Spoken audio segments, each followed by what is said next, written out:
These are my first images of Saint Petersburg. Golden light, and cathedrals along the water's edge. The Venice of the North is a feast for the eyes. I stroll through a rich, colorful landscape. A huge city on the Baltic Sea. It was the dream of a tsar, Peter the Great. He had made it his capital as a gateway to Europe. But in the meantime, it also became Lenin's city, Leningrad. All that's left of communism are the trinkets that sell in markets. The new icons are capitalist and enthroned at every crossroads. I had no idea the country was so rich.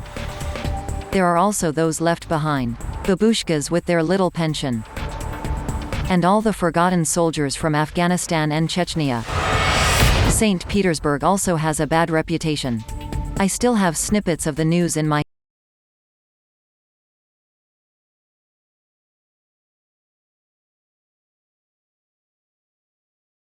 I too have made the headlines for crimes I didn't commit. That was 10 years ago. Today, I still have a passion for police and justice matters. During my stay, I'll be diving into crime. I'll be out on patrol with the night police. I'll see the ravages of alcohol and the fauna of police stations. I'll be following the trail of right-wing violence with a shock interview with a neo-Nazi leader.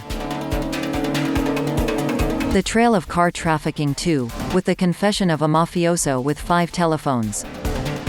I'll witness ordinary violence, from sidewalk brawls to car crashes. I'll also be experiencing gratuitous violence turned into spectacle, with free fight, halfway between boxing and gladiatorial combat. The young guard of Russian journalists, Yuri, Dasha and Natasha, are here to open doors for me. Specialists in miscellaneous events, they will take me into the night world. Techno music, champagne and cocaine, with the occasional special forces raid. This journey behind the scenes of society will give me the keys to understanding it, as a passport to crime.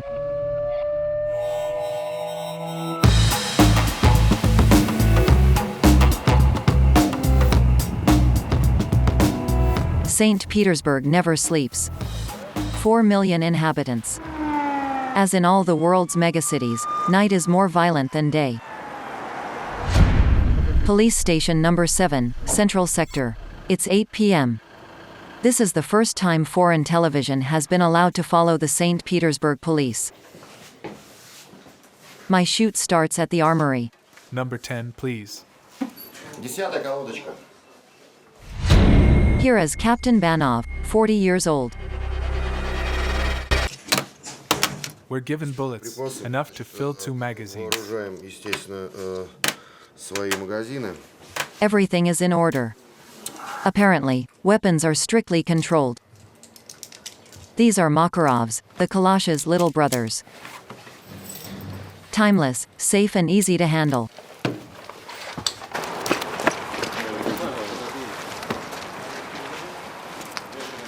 The patrolmen on duty stand at attention. Step forward, walk, turn. Present your card.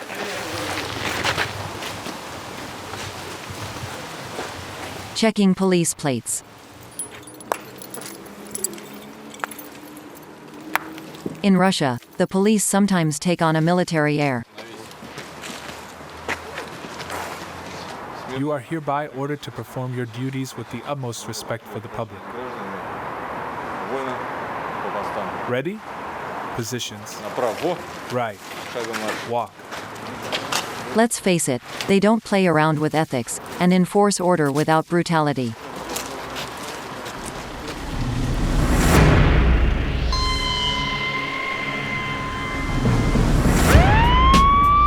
It's a busy Saturday night for the police, and the patrol is not going to be idle. Out of the way. Police. First call. A fight outside a bar.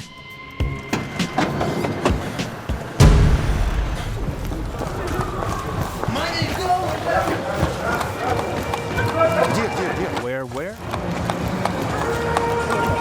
Where did he say? Who? I repeat, who? Who shot? Who? Who? I didn't see anyone. I don't know anything. Sir, who did this to you? Let me see.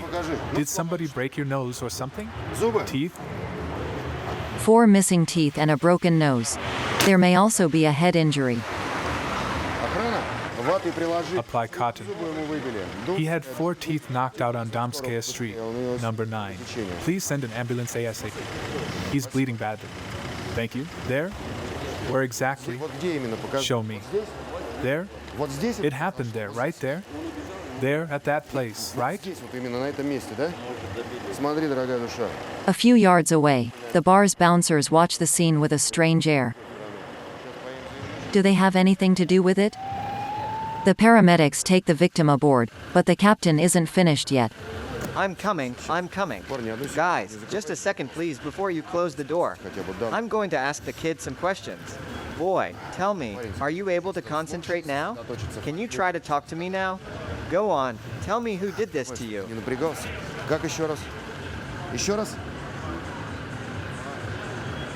In the shelter of the ambulance, the young man finally pointed out his assailants.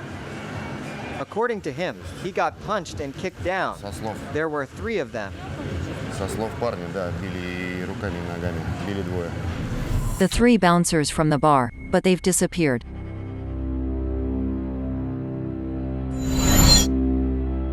Captain Banov goes inside to look for them.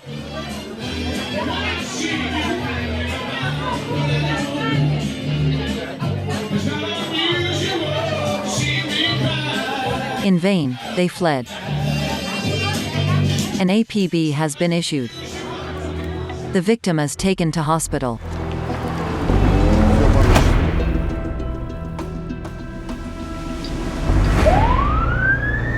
We have a new call. It's only a few blocks away. Here, night owls have no problem making ends meet. The patrol pushes open the door of a rather trendy place. Are you from security? Yes, I'm from security. It's just that there's a rather agitated table over there.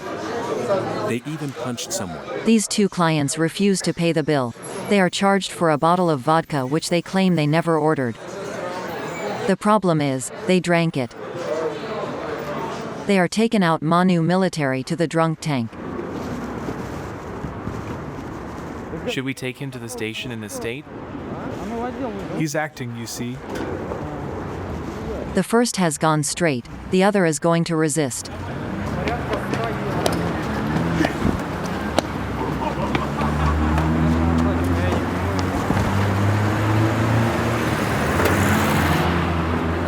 It wasn't easy, but take a good look. The van door was left open. The man managed to jump out of the van. But in the game of cops and robbers, it's the bottle of vodka that makes the difference.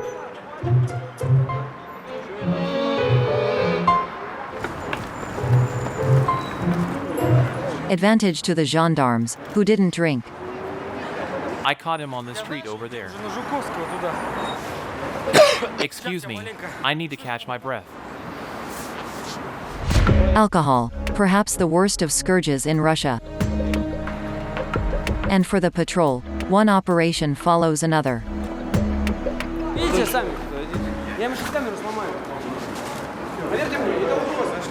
Homeless quarreling in the subway corridors. When the police arrived, they had no strength left to fight.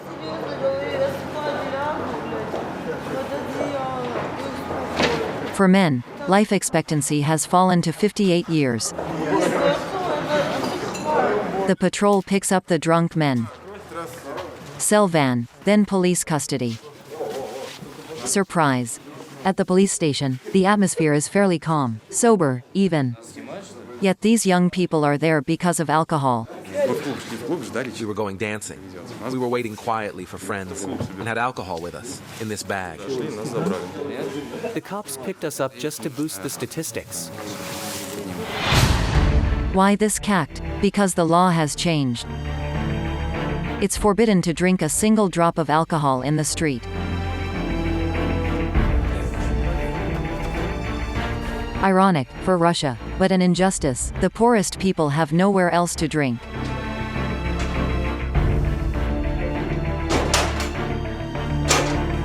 Meanwhile, the gilded youth can safely get drunk inside. €7 for a glass. 7 a.m. The night patrol went home to bed. Captain Banov's men made a pretty good impression on me. A few hours sleep later, I have an appointment at the other end of town. A lesson in resourcefulness with Marina, my interpreter. Maybe we need to find a cab? There's no need to find a cab. Just wave your hand, and any car will stop and take you where you want to go. Can anyone take you? Yes, anyone. D'accord. You say where you want to go, you pay, and that's it.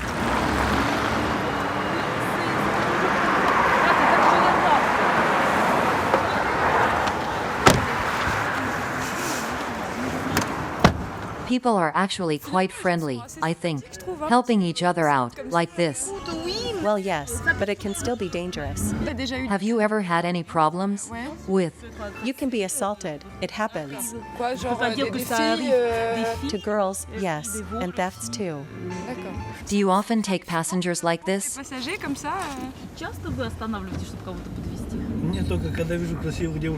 No, only if I see pretty girls like you. Improvised cabs make ends meet and put you in a good mood. It's even better when they're French. Thank you very much. I have an appointment at the Fontanka office. For news, it's the best place in Saint Petersburg. Fontanka has its eye on everything. Fontanka is not a traditional newspaper, but a website. Hello. Meet Yevgeny, the chief, a former cop. Yevgeny manages 20 journalists and has chosen an emblem that sets the tone. The pirates attack to steal gold, and we steal information. Apart from that, we're a lot alike. These few square meters are the very heart of our site. This is where information is prepared. There are few employees, and even fewer square meters. This is where information is prepared. Editorial conference. A tense atmosphere. An anonymous letter received this very morning denounced a senseless murder. A murder allegedly committed by police officers. Two drunk FSB agents attacked Mr. Khachaturian, who was on his way home. They beat him severely, and when he was down, they shot him several times in the head. With their service pistol, a NASA. Incredibly, the murderers were elite officers. Members of the former KGB, renamed FSB. I'm going to check the neighborhood first to see if it really happened, and then we'll go from there to find out if they're FSB or not. Tatiana is in charge of the file. Beneath her youthful exterior, she's a seasoned journalist. She calls her police sources. The story is plausible. Russian police are notorious for blunders. Here's an example of how a pileup can end.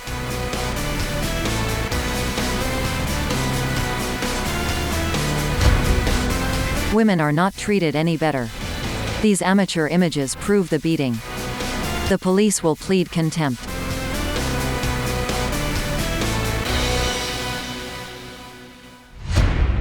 She has her answer. On condition of anonymity, her contacts briefed her on the case. My sources confirmed that the shooters were FSB. They were drunk and started annoying the victim. The victim answered and they beat him up. He's dead, but there's a witness. So we publish it. Okay.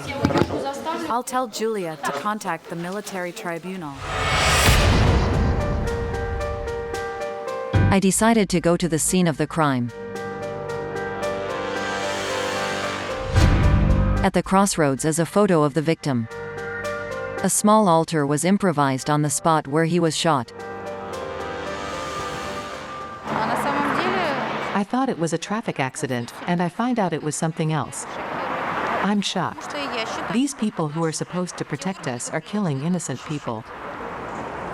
He was our neighbor, and we saw him every day in the yard, fixing cars. He was a mechanic and a good family man. When I learned of his death, I was shocked. As the murderers are from the FSB, witnesses risk receiving threatening phone calls. They will be under pressure, or even to be waited for downstairs.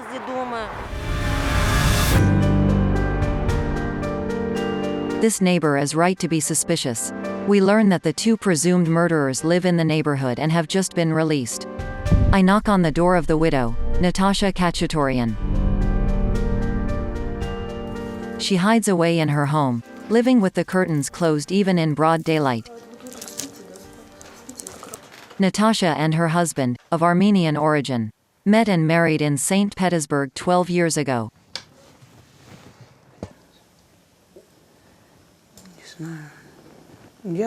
I have 2 children. I don't know.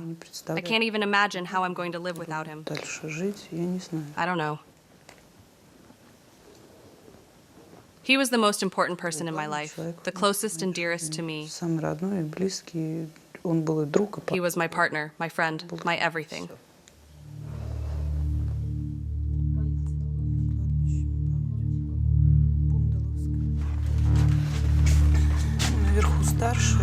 At the top, it's the eldest. At the bottom, it's the youngest.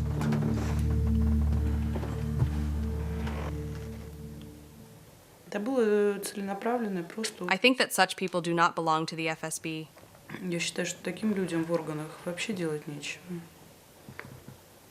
How are we supposed to trust them now? How? Police forces like that? I don't know. In any case, I'll do everything in my power. I won't let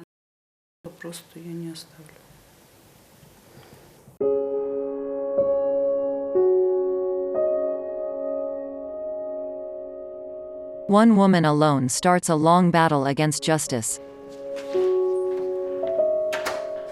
Tomorrow morning, a rally is planned in memory of her husband. Appointment made.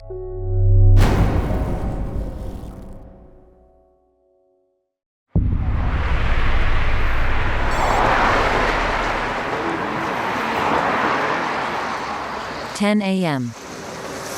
Natasha leads the little group. Family, a few friends. For this last gesture, they are only a handful. Most of them Armenians.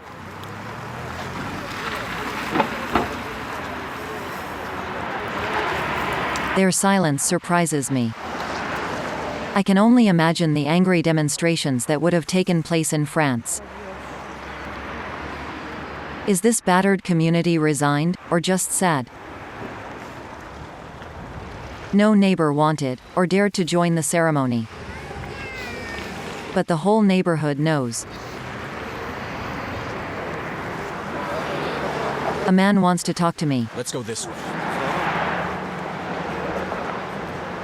He's a friend of the victim, the last one to see him alive. We were at home, chatting over tea, and he left after 2 a.m.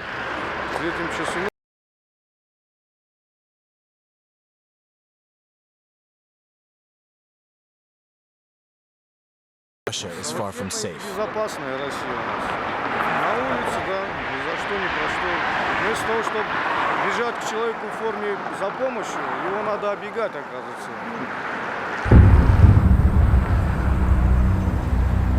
Will Russian justice be able to identify and punish the culprits? If the police attack citizens, the feeling of insecurity knows no bounds. Yet the people of Saint Petersburg are in dire need of protection. There are 10 times more homicides here than in France. Robberies, prostitution, drugs, shocking news items for a news program that's far from faint-hearted. That of TSB. 10 minutes a day on ordinary insecurity in St. Petersburg. And here's the queen of thrills. Elena Vaishnevskaya. She hosts the news from this small studio. I have to squeeze through the cables.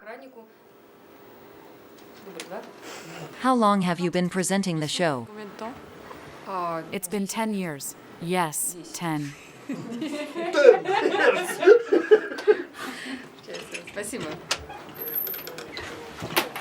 Despite its limited resources, this news magazine is beating audience records. This is Dacha, one of the 6 journalists on the team.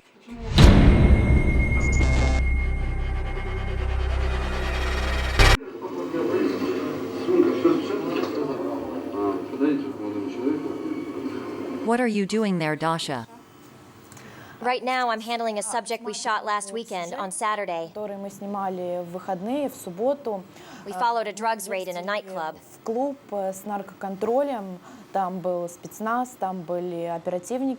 We work very regularly.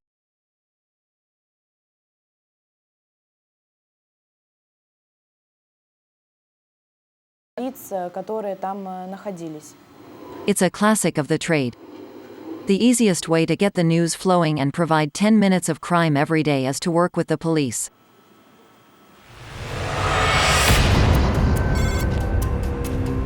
-3 degrees. Dacha gave me an appointment for the next day at police station 64. Report of the day: the arrest of 2 drug dealers.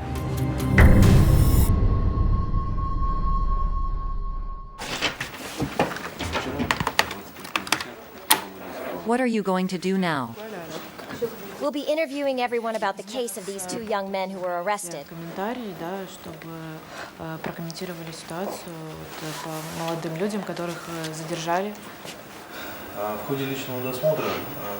When we searched the 2 individuals, we found this brown plate on one of them, resembling the narcotic substance called hashish.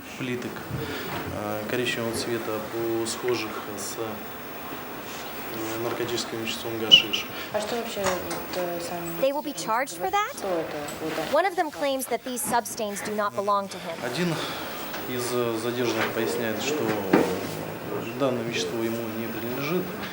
In this plastic bag lies the kilo of hashish seized by the police. We did nothing. The investigation will show it. When we were arrested, we had nothing on us.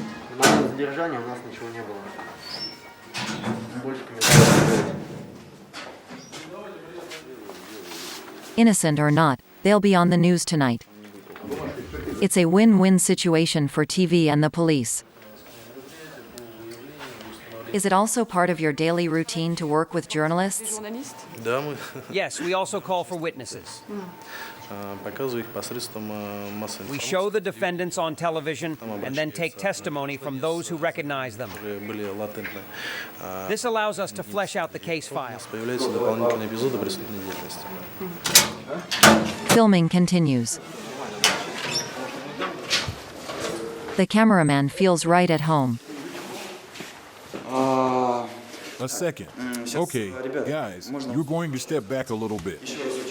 You're going to make your entrance again, then to close the gate, and to take a few steps straight ahead. The police play along. They're all fans of the show.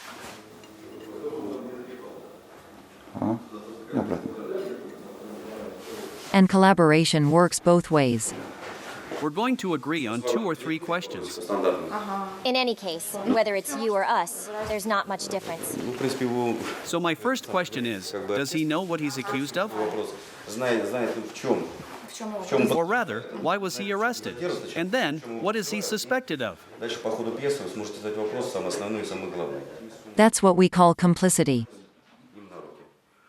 Television is even allowed to do what would be unthinkable in France: ask questions to the suspect. It's somewhere between an interview and an interrogation. You have the right not to answer any questions.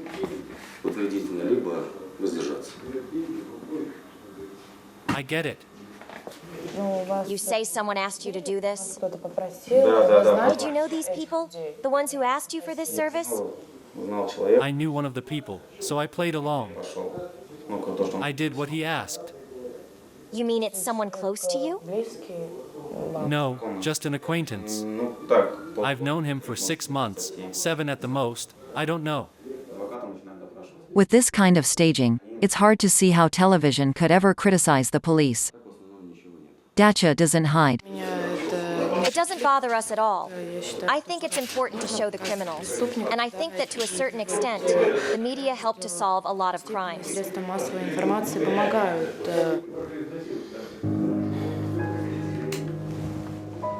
In the evening, I watch the sequence at the hotel. The face of the suspected drug dealer is not blurred. He hasn't been judged, but for Russian court, is like he's already guilty.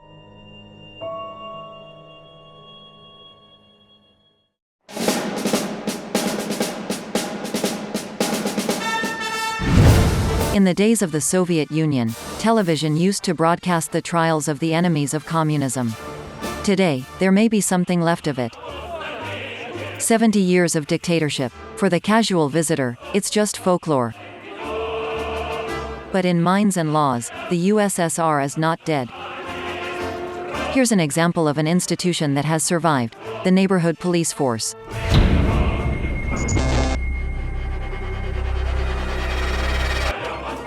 Lieutenant Alexander Vinokorev, age 27. He's in charge of part of the city center, 500 apartments and residents he knows on a first-name basis. It's the police. Thank you.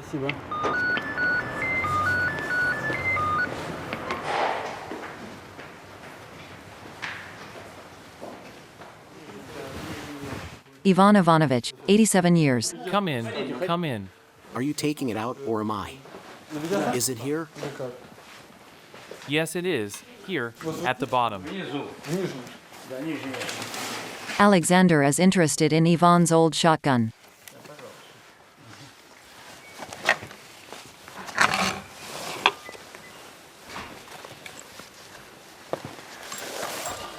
What a beautiful shotgun. Why do you carry out checks like this on people who own weapons? Because many crimes are committed with unregistered weapons. To facilitate investigations, we carry out a census and checks.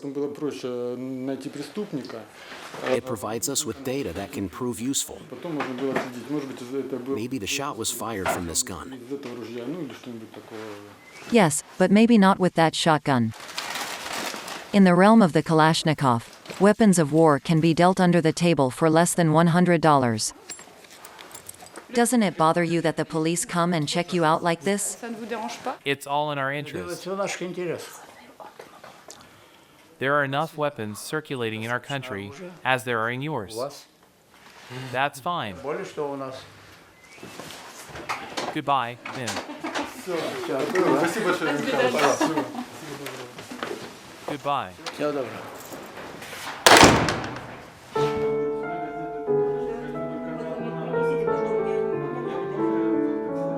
For Alexander, it's always the same friendly and cooperative welcome. This old lady is one of his best informants. She grew up during the Soviet era. At the time, whistleblowing was a civic duty.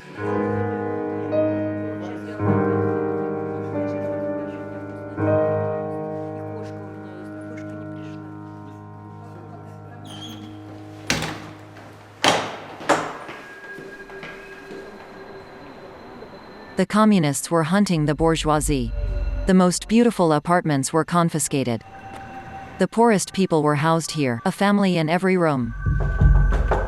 Alexander takes me to one of these communal apartments. Hello, this is the neighborhood police. Inside, a jumble of bric-a-brac and the smell of cooking.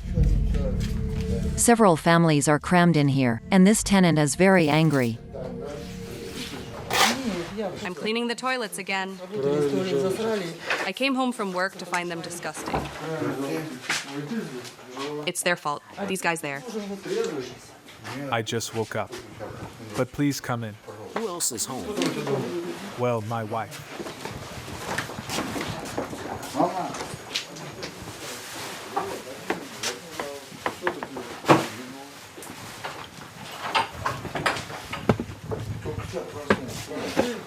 And you complain about not having any money? Well, yes, I've looked hard, but I can't find any work. You don't say. We've already discussed it, though. Well, yes, we've already discussed it. His wife, under the covers, didn't even notice we were there.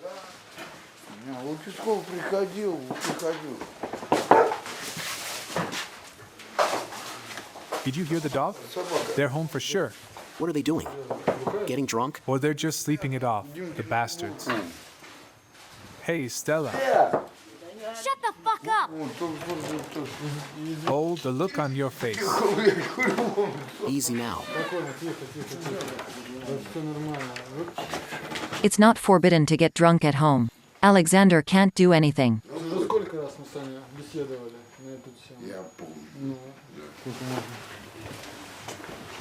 This is the kitchen.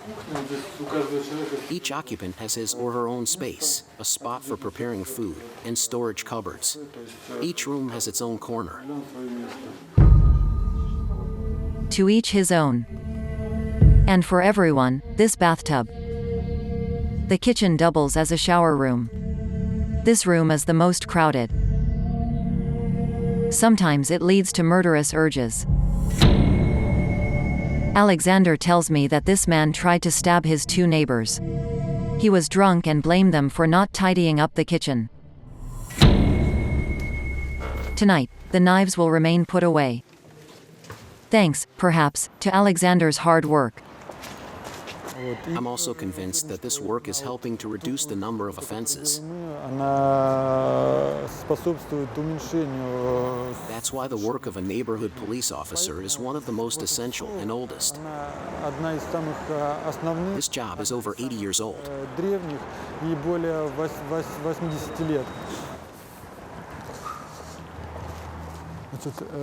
Where we're going now is very narrow and very low ceiling, and it smells terrible. So watch your feet, watch your head, like that. As you can see, there's no lock. Someone has ripped it off, so there may be people inside, and I do mean maybe.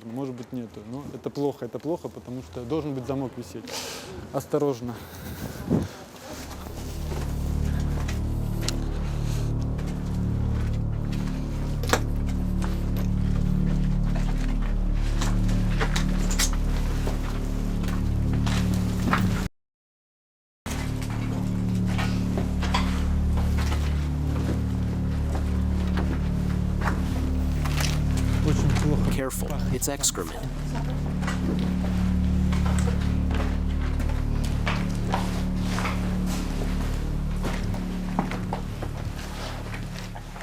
Sir, good evening. I'm the local policeman. What are you doing here? I sleep here. Do you have any papers? I don't. Are you homeless or something? I am. When was the last time you went to a police station? 2 weeks ago. Here, homeless people are registered, and it's impossible to slip through the police net, another legacy of the Soviet era. How often do you find people like this in the old buildings? It does happen often. And unfortunately, the work I've just done will soon have to be redone. They'll vacate the premises for a day or two, and then, no matter how hard you lock it, they will rip it off again. Neighborhood police also know how to be tough. Outside, temperatures are below zero.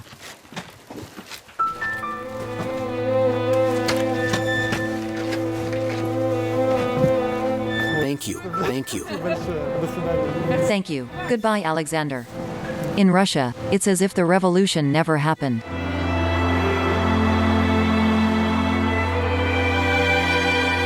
The rich are very rich. And the poor are very lonely. Between opulence and misery, it seems that the state doesn't do much.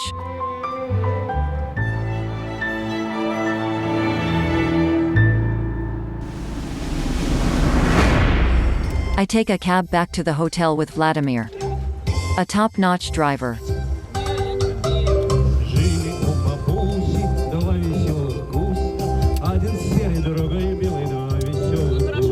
Cab karaoke is a brand new concept, and Vladimir invented it. Are there many cabs like you in Saint Petersburg? No, my cab is unique. It's not up to standard.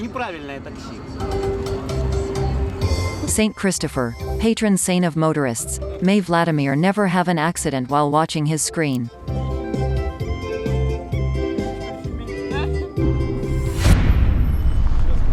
An accident. I'm going to see one the next morning. The TSB television crew is already on the scene.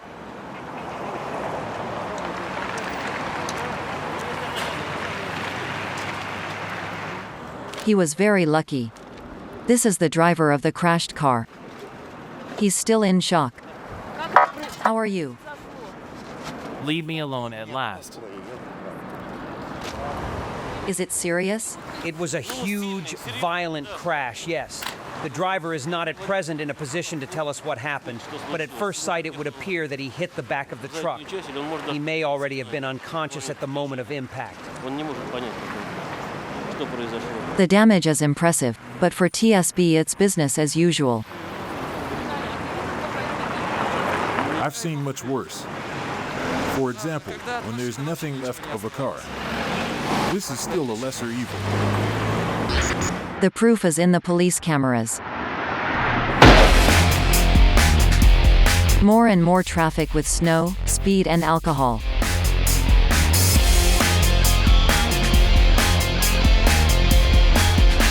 And no quarter is given to pedestrians.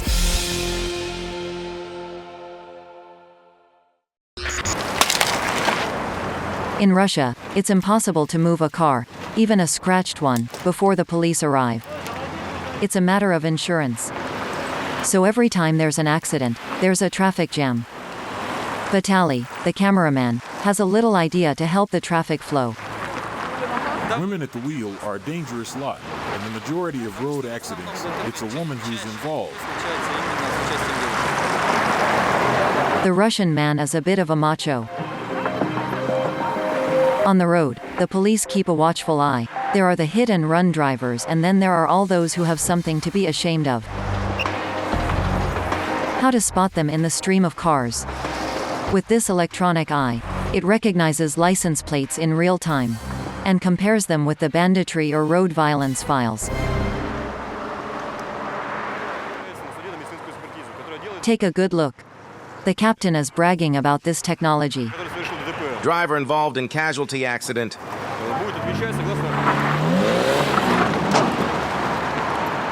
The Lada was off to a flying start.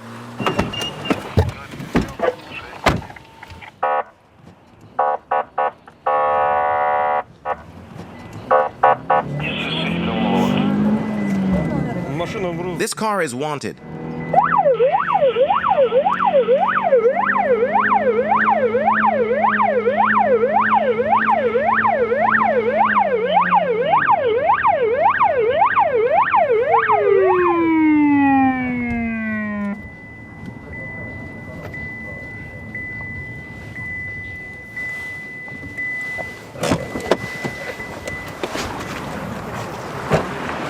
At the end of the chase, no mobster on the loose. But a simple driver, astonished to be stopped. Did you know your vehicle was wanted? So I've just surprised you. The vehicle in question is wanted for a hit and run. The driver is not aware of this. Well, of course, we'll take her statement and make an official report. Did the computer make a mistake? Or is it the right car but not the right driver? This may promise a stormy explanation back home.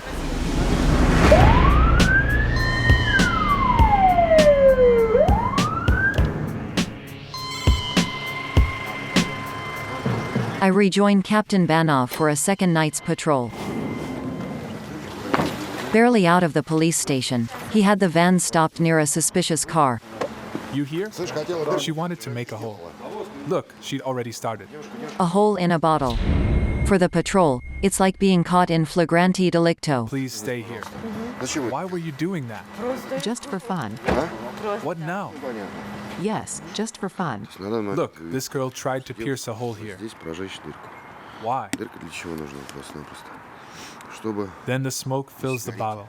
You unscrew the cork and inhale the whole thing.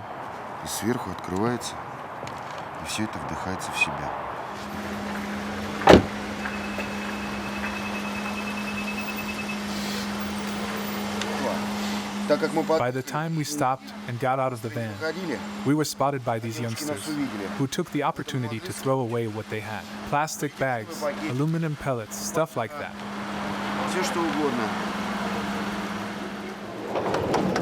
Their bodies search in the van. But then the captain stops a car. Hello, this is Captain Banov from the main section. If you'll excuse me, it'll only take a few minutes. Could you please stop? This woman is about to become embroiled in the case. I've got to get to the airport. Is it possible to do this quickly? In fact, the captain has just recruited an auxiliary. She'll be watching the search like a bailiff.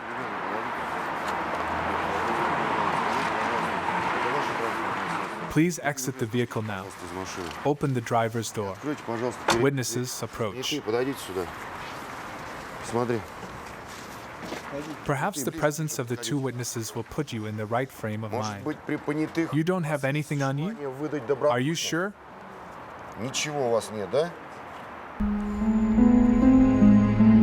Under the front seat. The police have just found this bag.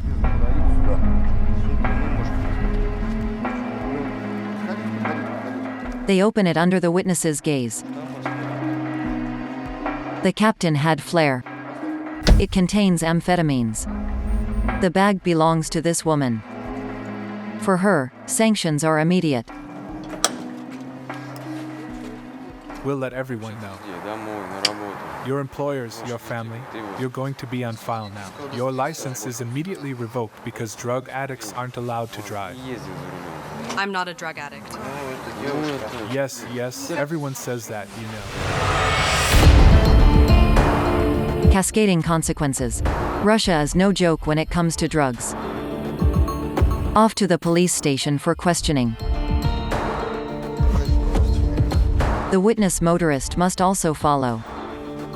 Her evening is ruined.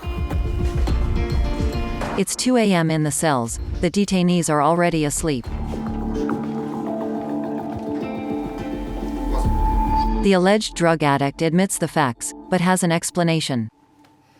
It's because she's a mother that all this happened.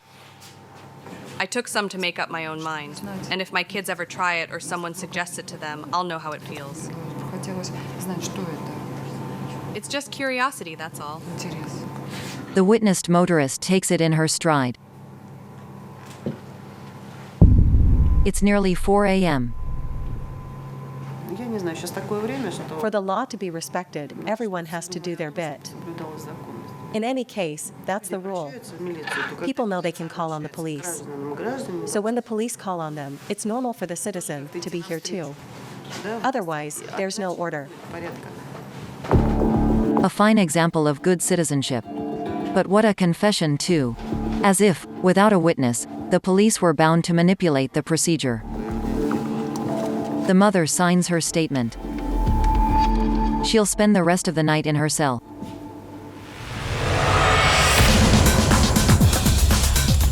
At this late hour, there's a place that pulsates as if in broad daylight.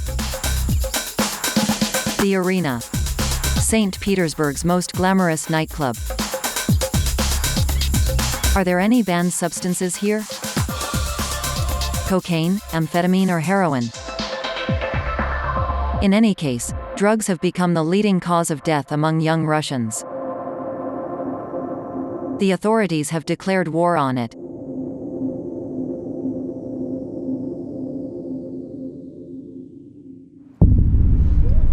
And they're making it known. This morning, they're inaugurating the new Special Forces headquarters. They're the elite of the police force. Speech by the city's new super cop, General Sukadolsky. Among its priorities is the fight against drug trafficking.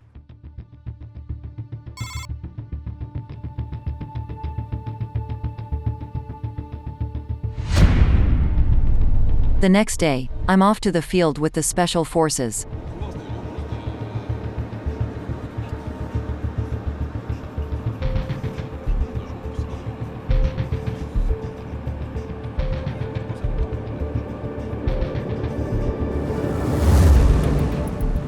The operation leader takes me with him.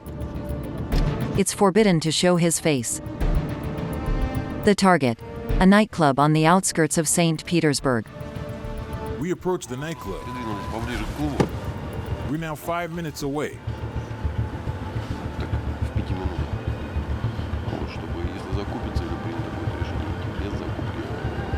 A plainclothes policeman is already inside, and the leader is waiting for the green light to intervene.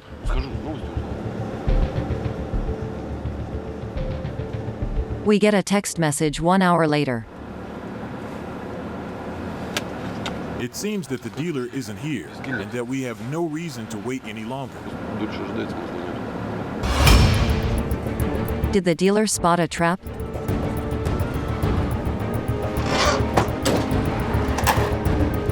The men in black are out in force.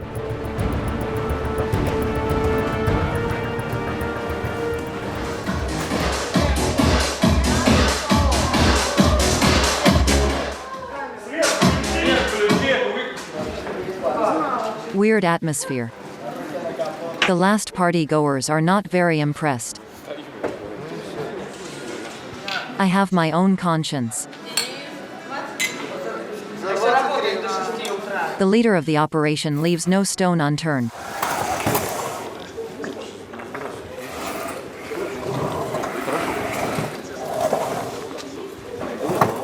And in the billiard room.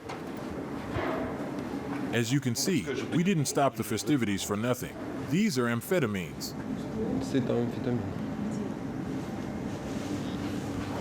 You just keep on looking around, okay? They'll find more bags. Behind the DJ turntable.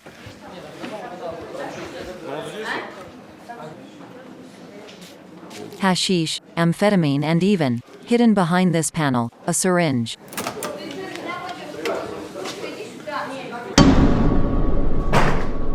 That's enough to close the discotheque.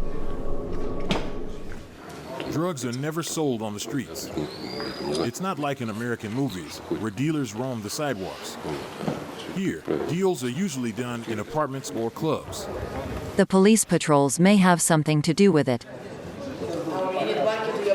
On the dance floor, everyone came to their senses. It's a hangover. Pupil dilation test. Hello, miss. Can you look me in the eye, please?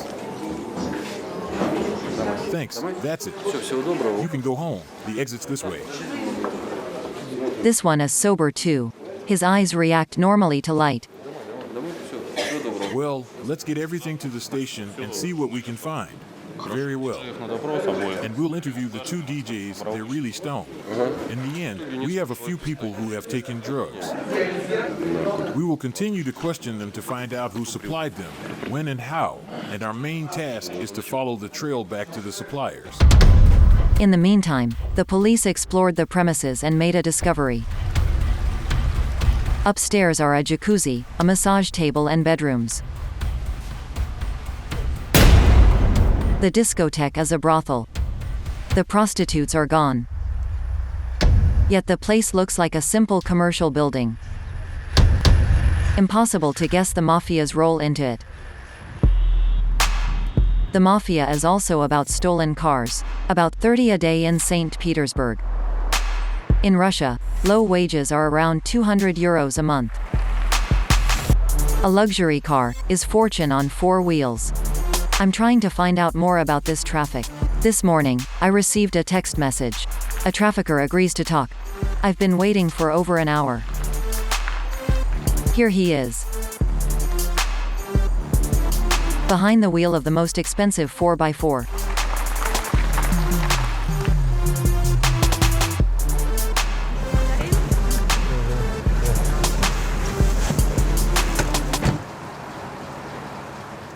So, what's your role in car theft? Actually, when a car is stolen, the thieves sell it to me so that I can get it out. So I go back to some people to get them to change the registration number and make new papers.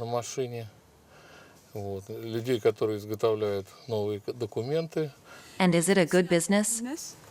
Yes, it's a very good business, very profitable. I think it comes fourth or fifth after arms trafficking and drugs.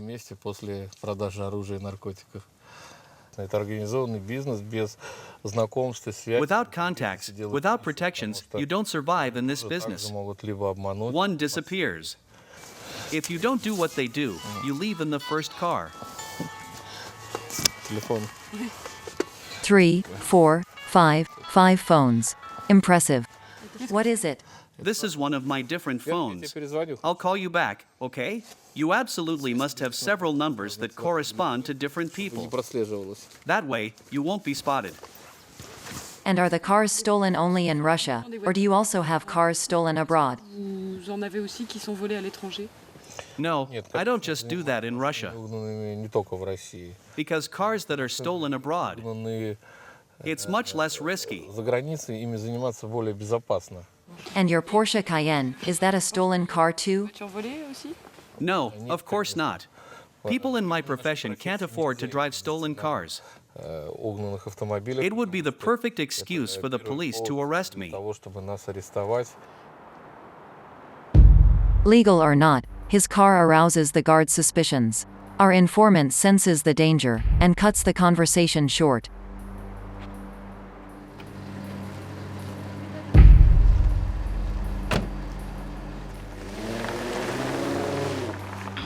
The Russian mafia has exported its know-how. It controls the trafficking of stolen cars throughout Europe. And this is the specialty of Yuri, a young investigative journalist. His hobby horse, in fact.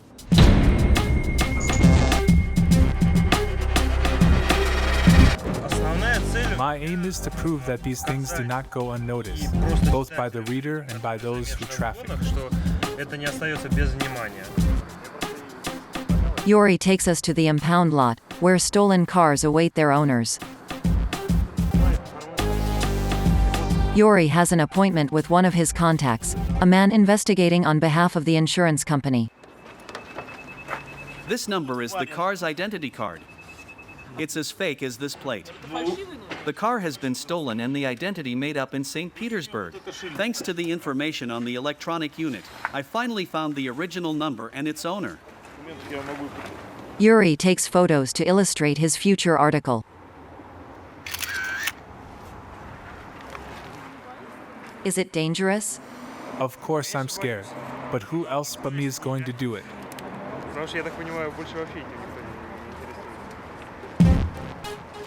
Unsurprisingly, there are large German sedans and luxury 4x4s.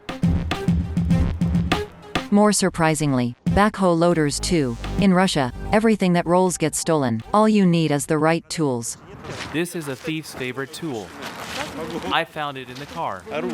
With this, you open all locks of the same brand. Look, here it says Mazda.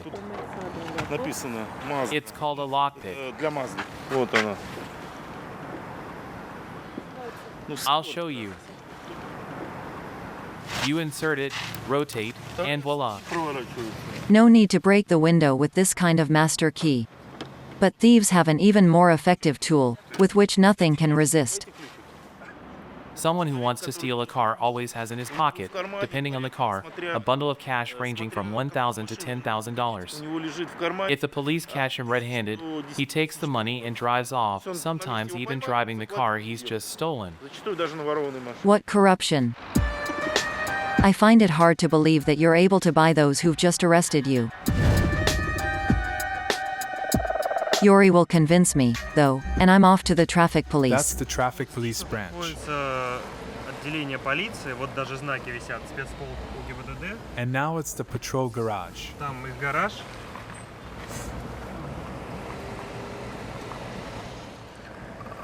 Becoming a traffic officer is every cop's dream. Попасть все полицейские, потому что туда просто так не берут. Попасть в ряды ДПС. Some people are even willing to pay for it. You have almost unlimited powers. Я никогда не пробовал. Ну, то есть You can always make a perfectly sober guy look drunk. работать. За это платят. Потому что It's very profitable. правила дорожного движения самые такие же жестокие, что ли, наказания предусмотрены. The proof is in this parking lot. Here are the police office's personal cars. They couldn't afford them on their salaries.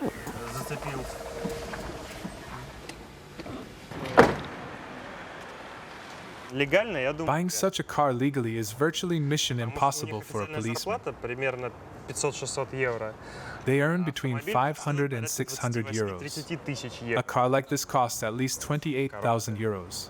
It's only with corruption and bribes that a cop can afford such a luxury. Look at this one. The plate is even engraved.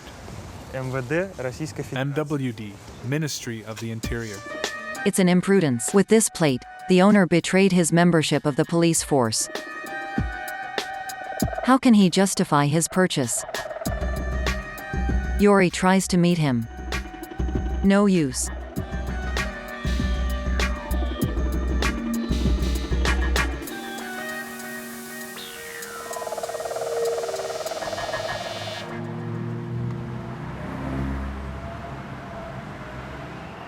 In Saint Petersburg, the police is a prolific business. It's around every corner. As all Russians know, it's best to avoid it. Take drink driving, for example. The legal rate is not 0.5 as in France, but 0. 0 in theory. In practice, you can always negotiate. In these amateur images, the motorist offers a bribe. It's a discreet transaction in the police car. The policeman does not take the banknotes in hand, but accepts them. For 100 euros, he gives the license back. Corruption money is shared with the chiefs. Here, a policeman gives half to his superior. 2 years ago, a police officer broke the law of silence, Major Alexis Demowski. A few weeks later, he was disbarred from the police force. Since my arrival in Saint Petersburg, I have not yet been arrested. My cab driver has just crossed a white line.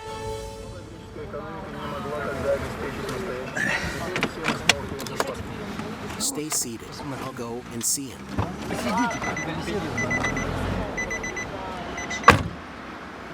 We discreetly snap a few photos. 5 minutes of negotiation. And here he is again. How much did he give? In principle, you give what you can. But if you don't give enough, they won't let you go. For 500 rubles, they won't even talk to you. He would later confess to having given 1,000 rubles, or 25 euros. It's not easy to admit to corruption, especially for the corrupt. But I'm going to collect an exceptional testimony. An officer who agrees to denounce what he calls the system.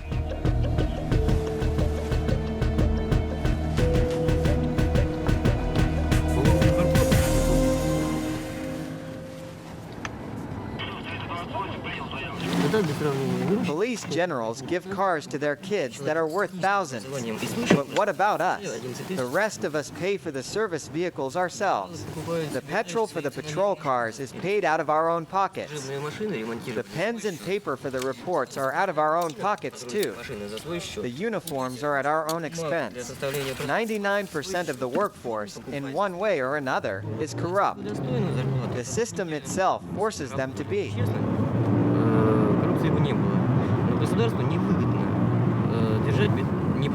For the system to change, police officers will have to say no. How many are there like this man, suffering in silence? It's been 9 days since Svialdi, the Armenian, was shot dead by the police. Today, His loved ones are at the cemetery. This is an Orthodox tradition. On the 9th day, the soul of the deceased leaves the body and ascends to heaven.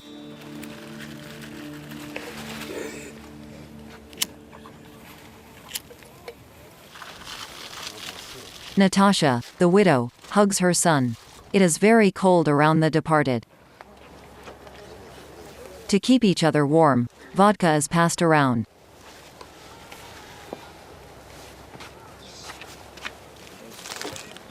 We eat on the go. There's grief, and anger too. The FSB should be the first to denounce this affair, the first to denounce this black sheep. И наказать этого человека, что он вообще в таких органах работал, служил. An honest family is left to fend for itself, forced to defend itself on its own. That's what's so terrible about all this. It's so revolting, I don't even have a word for it.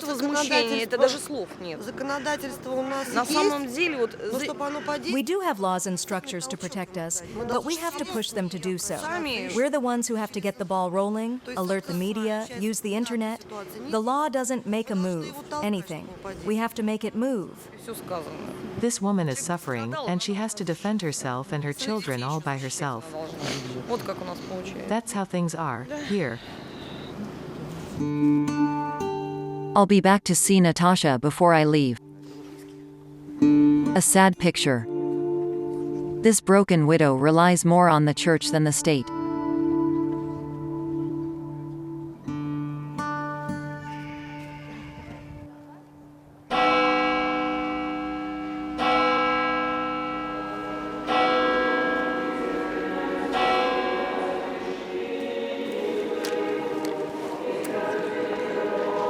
Faced with arbitrariness and corruption, Russia's victims are on their own.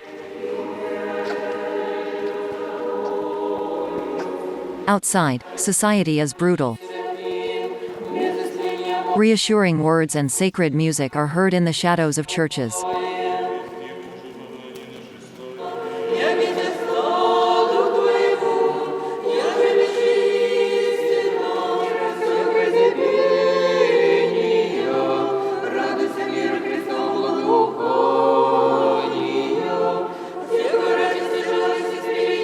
Prayer, like a bubble out of time. Like a moment's respite.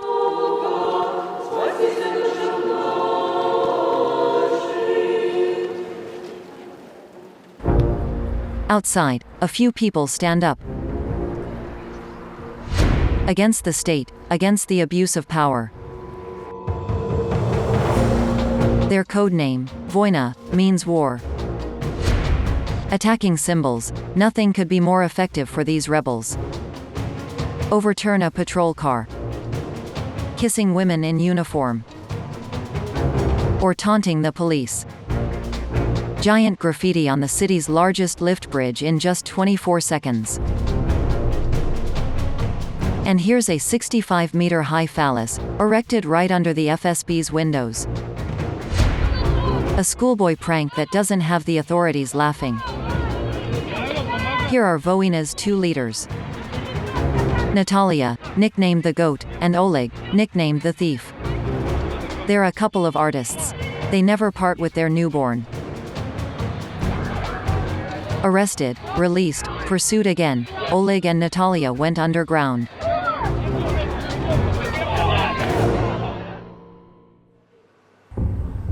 No telephone, no address. But eventually I got an email. Appointment made. 7 p.m., Navy Museum.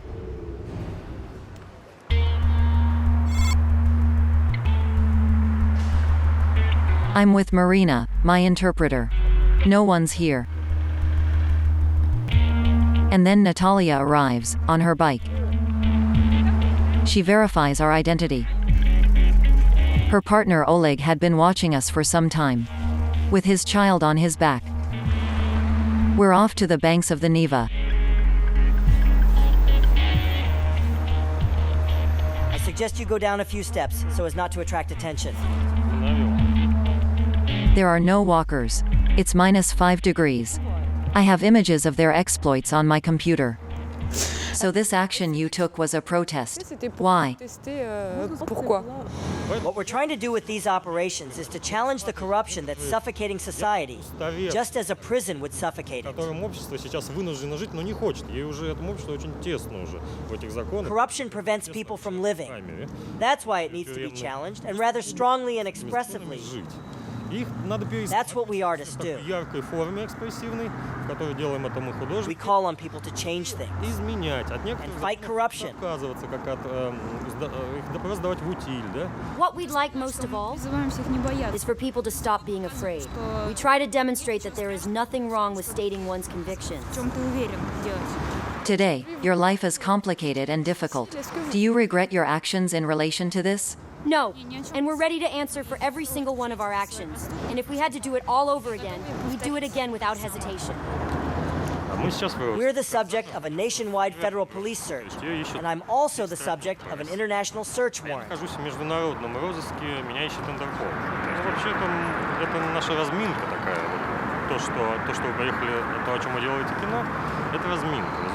You know, currently we're only warming up.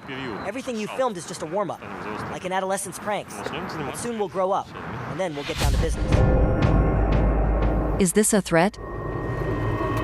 Do these far-left agitators want to move on to more violent actions? For the moment, the danger comes from the other side.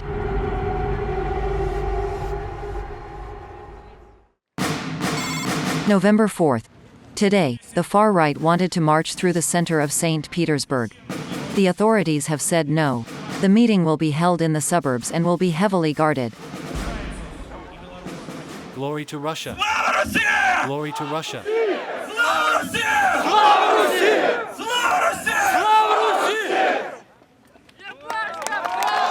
In the crowd, skinheads and hooded faces. But also the youngest and the oldest. Nostalgic for Soviet grandeur. This November 4th, the far right is commemorating a very old battle. 400 years ago, the Russians drove out the Polish invaders. Today, it's another invasion that's causing fear. Why do they want to come here? They want to take our jobs. They're coming to kill us. And on top of that, they're stealing money from government aid programs. Do you understand that? They, meaning the foreigners, of course.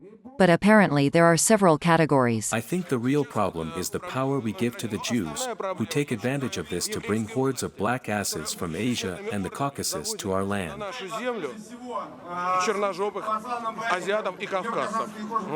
No Jews means no black asses. Without Jews, we'll give them such a warm welcome that their great-grandchildren will be shitting their pants, just imagining what their grandfathers will have gone through. Raw hatred.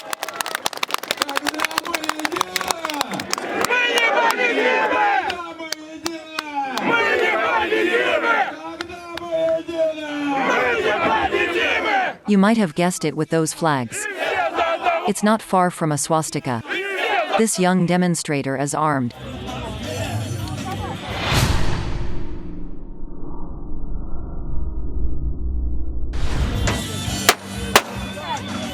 He shoots skywards, like a warning.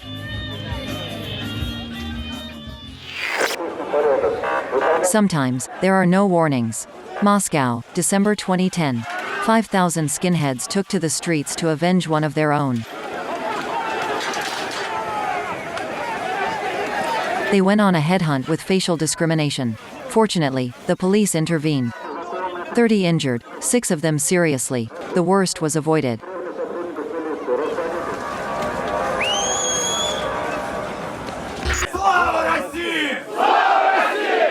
Who are these neo-Nazi militants?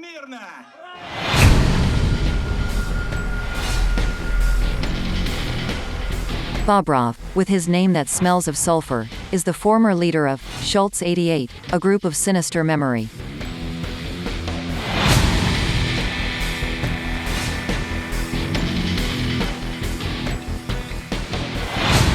In the early 2000s, they were wreaking havoc in Saint Petersburg.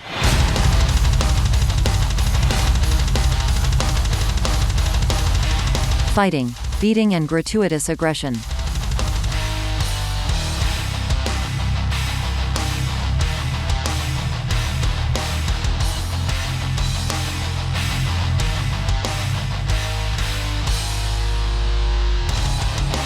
Their ultra-violence went as far as the irreparable.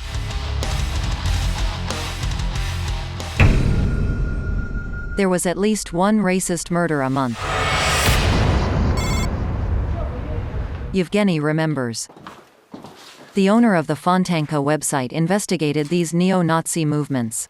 At the top of the list was Schultz 88, Bobrov's movement.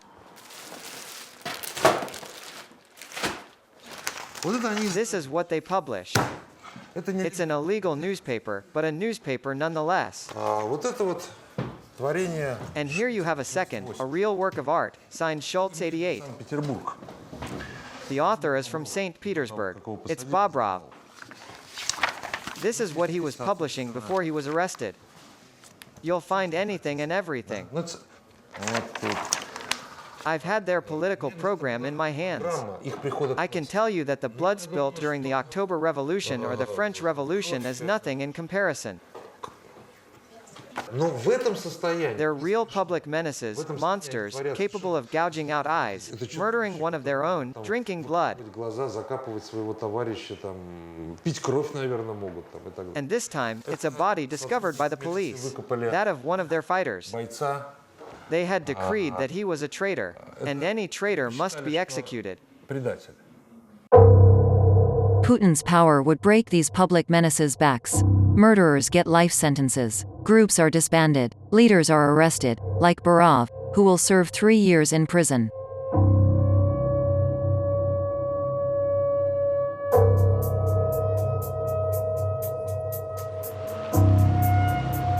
Today he's free, he doesn't deny anything, and he agrees to meet me.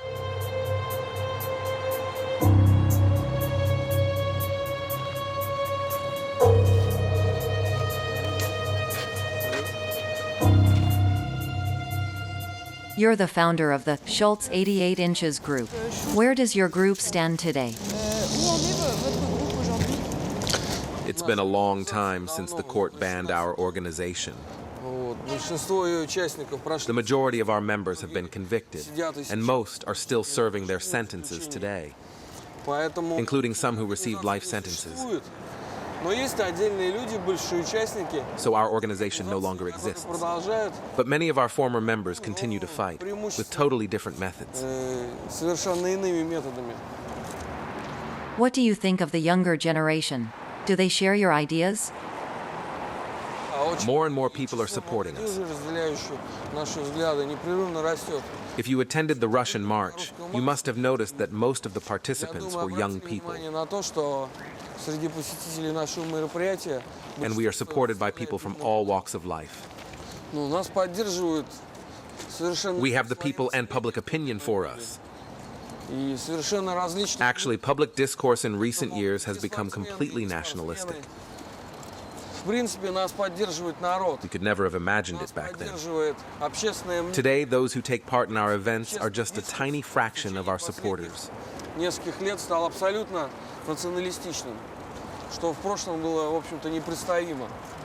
A curious paradox.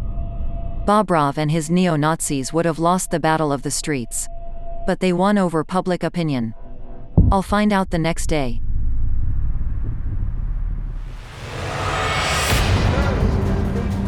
I'm strolling the market. Apraksinvor market. Faces are wary. Azeris, Georgians, Armenians. Here, everyone speaks Russian, but with an accent. These include Furtas, Firuz and Forcade. 3 immigrants, 3 brothers. They were born 4,500 kilometers from here, in Tajikistan. They take me to the park where Furtas thought he was going to die. It was here. The path was very narrow, with snow on both sides. I was walking alone when they came to meet me. There were 4 of them. They tapped me on the shoulder, then started insulting me. Then one of the guys pulled a knife out of his pocket and tried to throw himself at me. By the time my brothers arrived, I was already on the floor here. I'd been stabbed 8 times. Then my brothers fought the Russians and they finally ran away. Then we took him to the dispensary over there. And why did they attack you? Because I'm not Russian. I'm an immigrant, can't you tell? They were nationalists, and that's why they attacked me. They shouted at me that Russia wasn't for us, but for the Russians, that they were going to cleanse it of guys like me. That's what they said. They called me a black ass. It was a very violent attack. Yes, very violent. Can you believe it? They were really stabbing me. Not punches, no. Knife wounds. And several in a row. I've got scars. They just wanted to kill me. In fact, they admitted as much during the trial. They said, yes, we wanted him dead. Can you show me one of your wounds? Yes, of course, I can show them to you. I still have one here. And several in the back.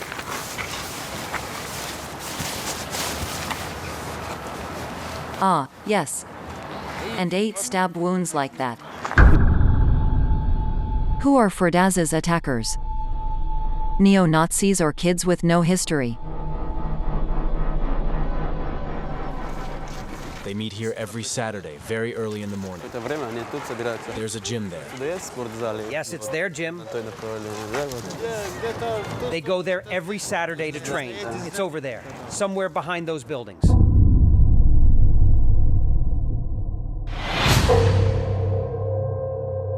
This is the gym, the Red Devil Club. A lot of young people and a coach who is as muscular as he is wary. They refuse to let us in. This man is Roman Zentsov, champion of a sport that is illegal in Europe, free fighting. 1.85 m for 104 kg. For boxing, he'd be a good size. But Zentsov doesn't do boxing.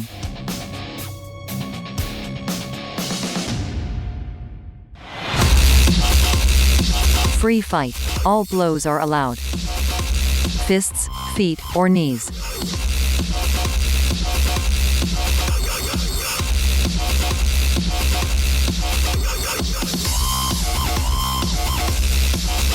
The referee lets the blood flow. A tournament is scheduled for the day after tomorrow. I'm off to the northern districts. Recent buildings and impeccable lawns. Apartments here are expensive. Free fight appeals to the middle classes. Outside the gymnasium are around 15 police officers.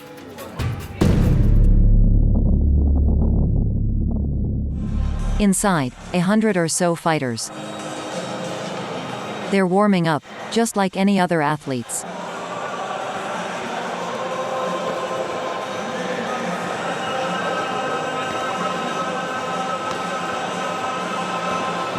Because yes, it's definitely a sport. It's even good for your health. Right, Michael? We're one of the people fighting for a healthy lifestyle. Against drugs, alcohol, and cigarettes. In short, for the triumph of sport. A healthy mind in a healthy body. Well, there is that tattoo, 88. An old code. 8 stands for the 8th letter of the alphabet, the H. 8 to 8 equals HH, i.e., Heil Hitler. You're asking me if the 2 8s mean Heil Hitler? No, that's not it. It's the 88 commandments, in fact. Nature's commandments. It's not nice to lie like that.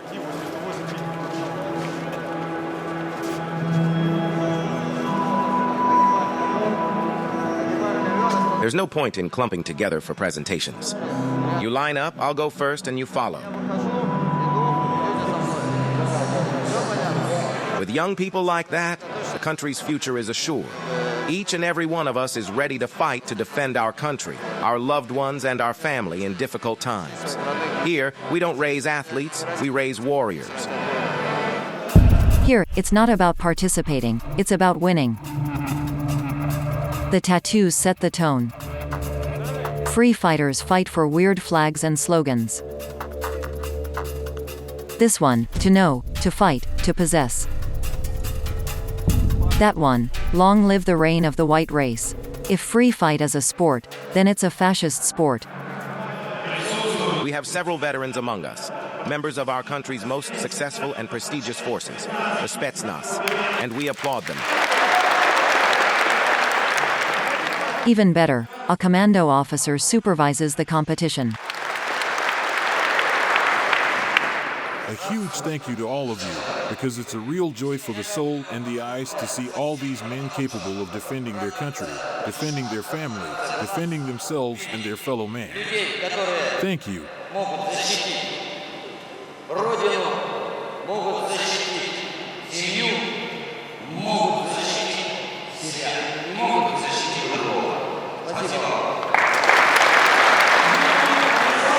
A surreal scene. The veteran hands out medals to the youngster. Indoctrination begins at an early age.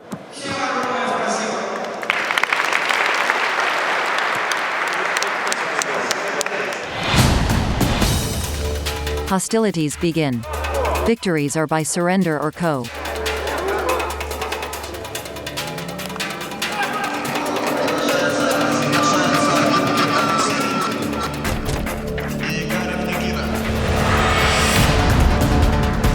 Michael gets ready.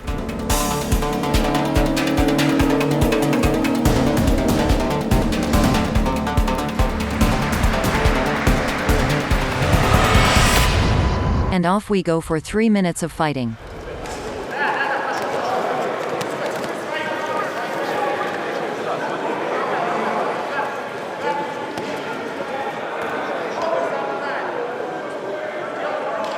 Michael wins with this choke.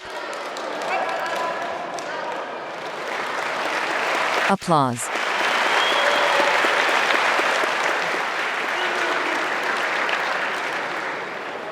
I'm super happy. I won and I'm very happy. It is always a challenge with every combat. The difference with Atheltes is that we're always ready. I didn't have breakfast before coming here. I will always be ready for a combat. You ask, and I say yes. Now I understand what Bogrov meant. You don't have to be a neo-Nazi to have extreme ideas. Russian society, as a whole, has become radicalized. And Yevgeny, the journalist, is afraid of what might be next.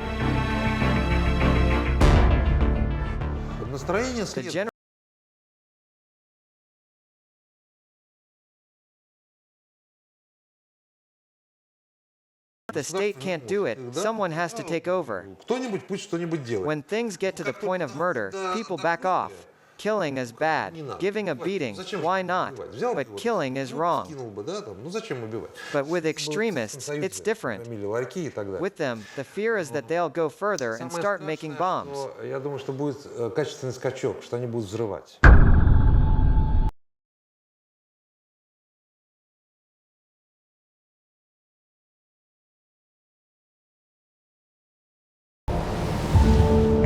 Dobrevich, it's Karine. Time to go. Before going back to Paris, I'm going to say goodbye to Natasha, this morning woman who has touched me so deeply. She's waiting for me at home, with her lawyer. And what she has to say to me is incredible. Have you been heard by the police, Natalia? I haven't. The investigation is ongoing and I have no idea what's in the file. They hide everything from me. Really, I don't understand. In other words, she is denied what our Constitution grants us. As a civil party, she has the right to know what measures have been taken against the accused. They refuse to give us a clear answer on the subject. And as a lawyer, weren't you afraid to take on a case like this? Yes, of course. I'll think about my answer because it could cost me my career as a lawyer. There's no guarantee that I'll be protected in the event of any inconvenience or similar. It could start with phone tapping, and if that's not enough, it could go on with ever more stringent measures. От прослушивания телефона, ну и дальше, скажем, по возрастающей. Are you hopeful that justice will be done? Yes, of course. Of course, we want to believe that at least once in Russia, justice will be done. But I doubt it. Will Natasha bring her husband's murderers to justice? In any case, she won't give up. The simple struggle of one victim, alongside the struggles of others, so that one day, at last, Russia may become a state governed by the rule of law. So that one day, Russia won't have quite the same news stories.